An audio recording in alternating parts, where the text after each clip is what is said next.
Ah! Ba! Bakit ba?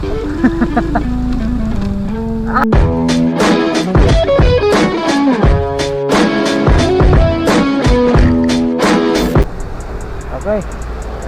So, Rudy. Lexus Rider here. Signing in for another new episode ng ating vlog series. Okay, let's go.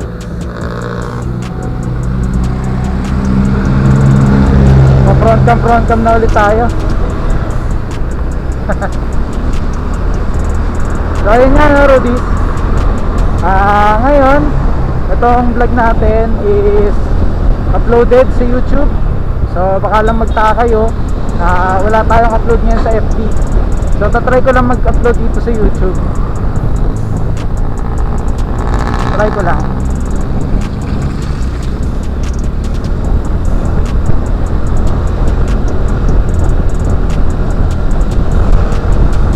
So ayun nga no, Rudy. Magta-try lang tayo ngayon sa YouTube kasi wala lang, trip ko lang.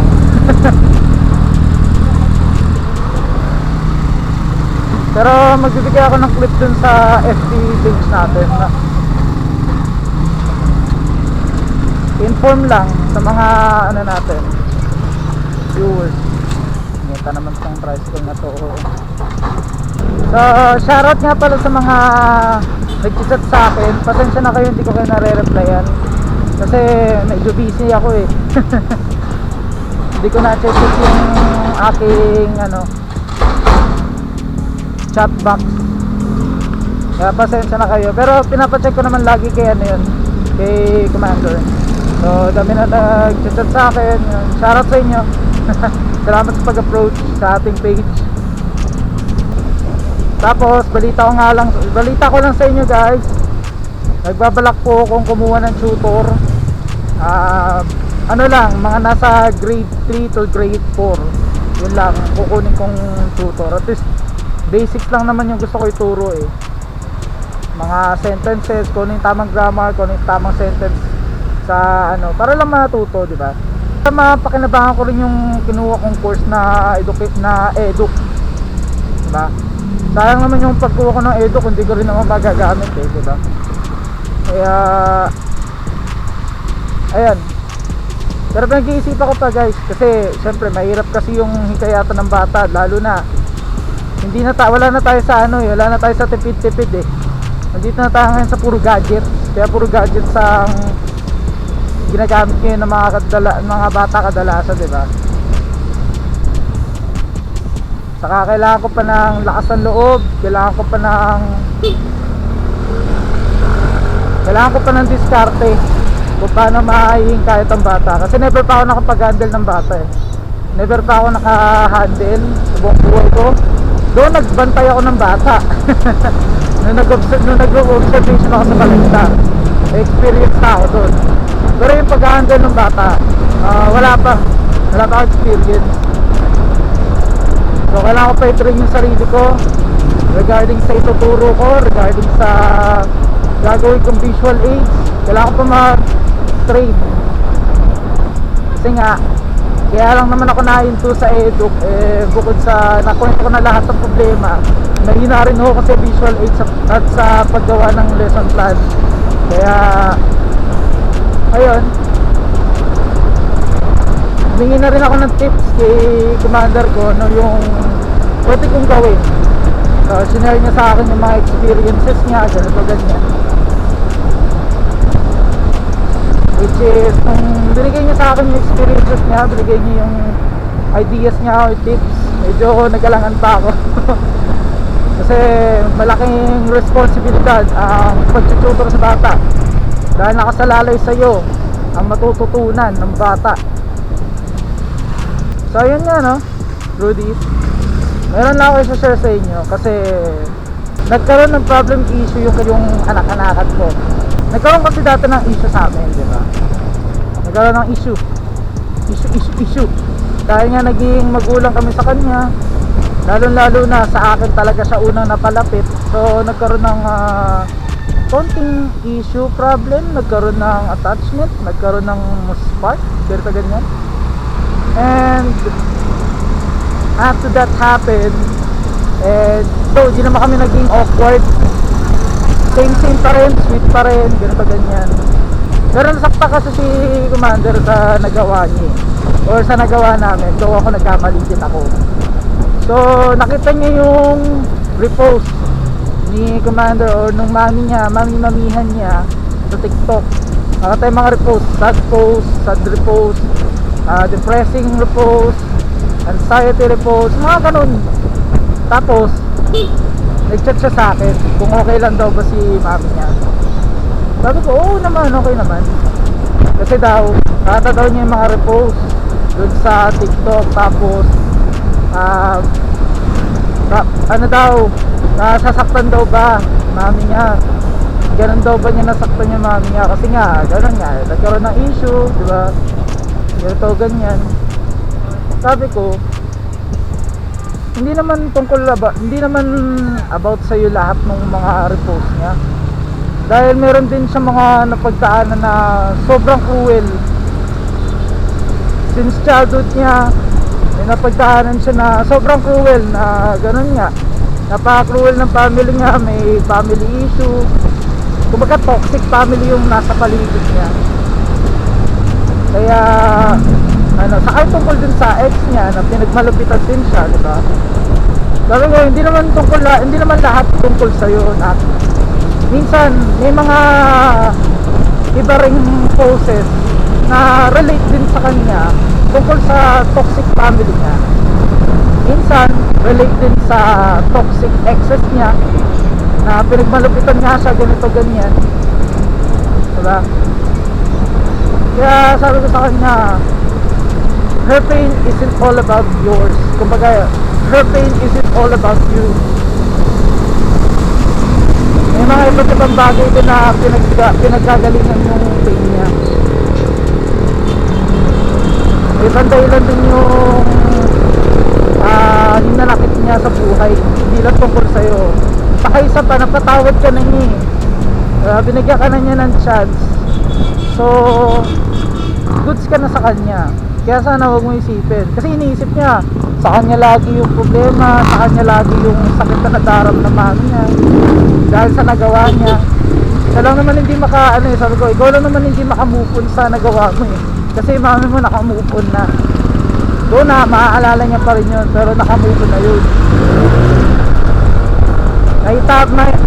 Binigyan ka na ng chance na itama lahat. Binigyan ka na ng chance para ayusin lahat. So wala nang problema sa yung mami mo. Tinanong ko rin naman si Commander kung bakit nga ba ganun yung ano niya. Kasi though ako naiintindihan ko talaga yung saan nanggagaling yung repost niya yun. Kasi kilala ko si Commander. Alam ko naman kasi yung story niya. Alam ko yung mga pinagdaanan niya dahil nakwento niya sa akin. Yung iba nga doon witness ko pa, diba? So yun, sabi ko sa kanya,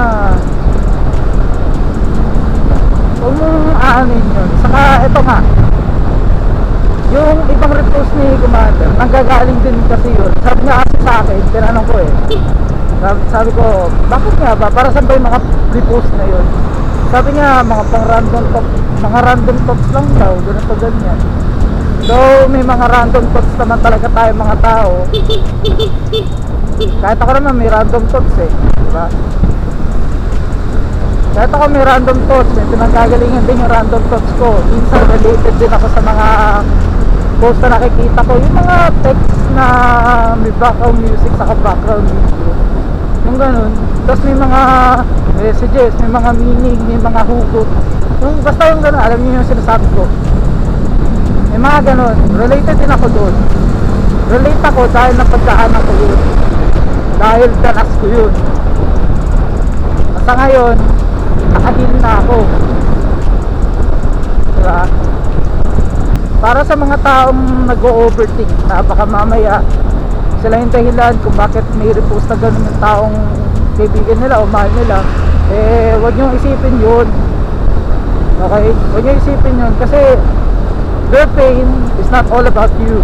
If you did something wrong, say sorry, patch things up. Pag pinatawad ka nila, all goods na yun. Though naghihiling pa rin yun, pero at least napatawad ka na nila at binigyan ka nila ng chance. Yun yung intindihin mo, yun yung pahalagaan mo, yung binigyan ka ng chance. Kasi bihira yung tao na magagawa mo ng mali tapos bibigyan ka ng chance kahit gano'n makasakit yung ginawa mo. Diba? Yung mga katulad ni Commander, bihira yung ganyan. Yung tipong sakit-sakit na nagawa mo sa kanya, gano'n ganyan. Kung sa akin magagawa yun, mahihirapan talaga ako magpatawad. Pero yung bihira yung mga katulad ni Commander na ang bilis magpatawad.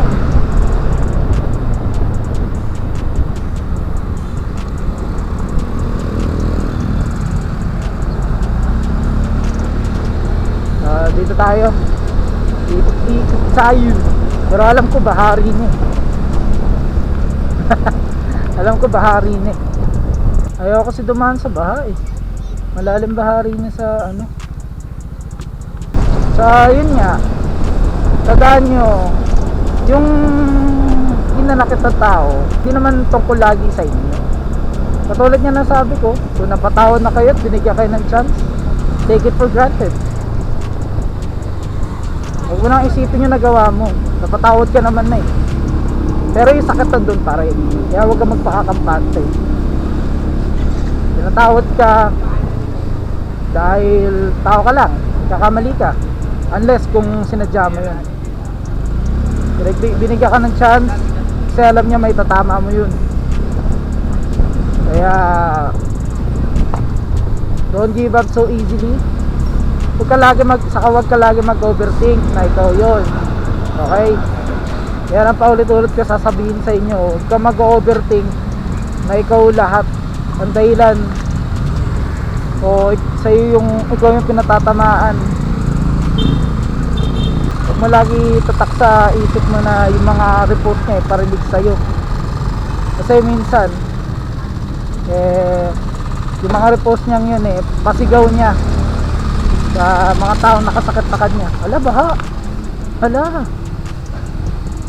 lalim ba bahari? Sige, try ko. Ay, hindi, ang ganda lang ng pala baha. Sige. Baha. Baha. Bakit baha? Baha. Ang lalim. Ang lalim.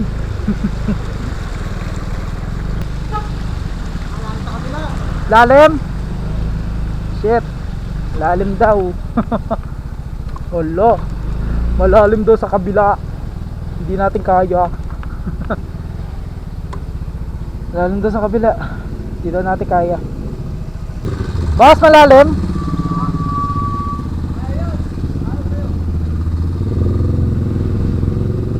Galangan ako eh.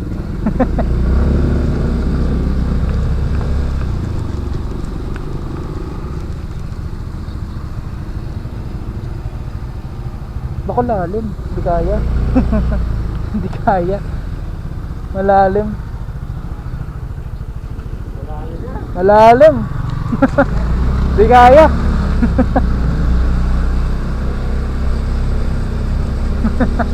Hindi kaya, gagi. Wag na. Na tayo lumabas. Bahay, hindi tayo makaikot. Hindi tayo